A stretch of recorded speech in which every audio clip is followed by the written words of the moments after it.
Alright, so I've just finished editing a short 6-minute clip, and it's a talk that I did to a room full of designers mainly. And it was all on the visual design and communication of paper money, banknotes. And it's a subject that not a lot of people talk about. So, and it's a subject that I really enjoy. So I thought, why don't I just put it up on YouTube and other people can enjoy it too. So enjoy. Before the Royal Mint introduced the new £1 coins, there used to be an inscription on the side of the coins that read Decus et tutemen. And this is Latin, and it means an ornament and a safeguard. This Latin phrase refers to the tendency for gold and silver coins to be shaved, so small portions of the coins would be removed, and that would decrease the coin's inherent value. So to combat this, the mint introduced tooth lines to the sides of coins, so it was easy for people to see if the coins had been changed. And it also added an aesthetic feature. And Decus et tutemen could equally apply to banknotes, because the evolution of banknotes' visual communication has been propelled by the need to safeguard their value and preserving the integrity of money. So no aspect of design in banknotes is arbitrary. Almost every artistic decision and every aesthetic choice veils an aspect of security.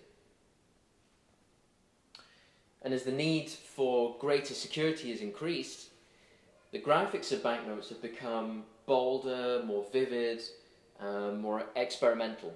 And this makes the banknote a curious outlier in the field of design. In an age where visual communication has become pared down, the banknote has grown even more ornate at the same time and more meticulous in its design. So it's not out of fashion that it's done this, it's out of necessity, which makes it very, very interesting as a graphic object. It's often said that banknotes are like a country's business card because they showcase the quintessential aspects of a culture, its landmarks, traditions, language, and it presents these aspects in such a way to encapsulate that particular country or region. And great banknote designs aren't just cut and paste presentations of cultural icons, they're able to become cultural icons themselves. So for a banknote designer, this requires more than just a technical knowledge and an artist's eye. It means like understanding a culture to craft something that's truly distinctive. And a great example of paper money as a powerful cultural icon would be the US dollar. So it earns this distinction not because it's innovative, but by its unwillingness to change.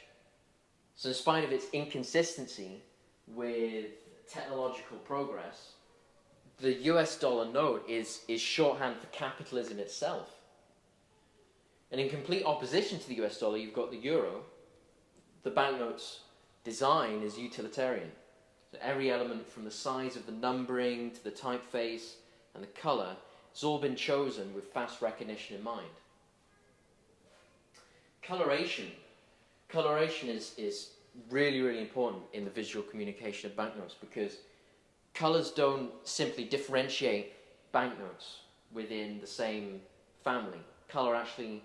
Colour combinations express the temperament of a culture.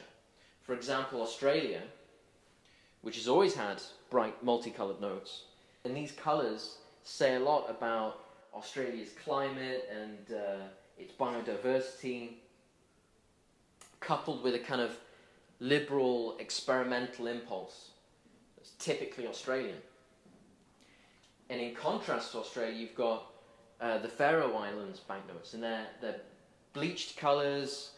They look like watercolour designs, which are well chosen, as not only do they add to the note's weather-conscious theme, they also convey a kind of provincialism which is typical of a small island community.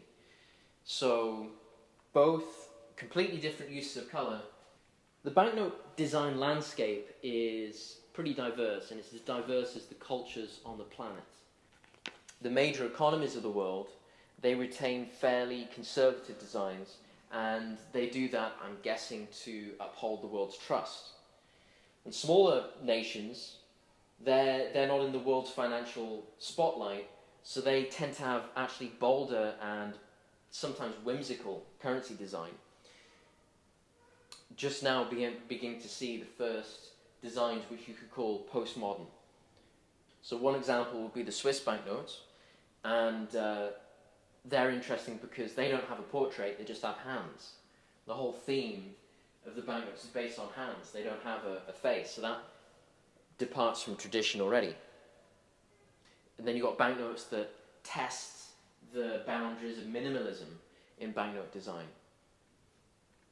And one interesting one, which is recent, is the Norwegian banknote series, and they're pretty bold because they're inspired by the use of pixelated imagery, and this forces us to look closer and actually discern what the picture is, whilst being an aesthetically pleasing device in its own right.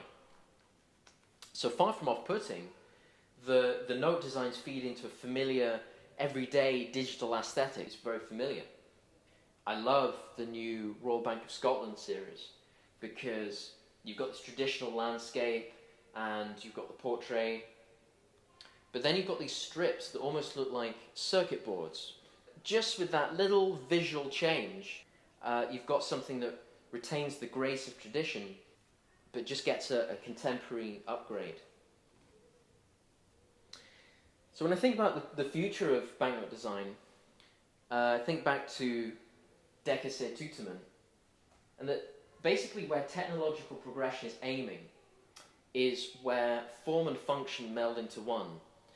And in that sense, banknote design already symbolically prefigures the future of technological advancement.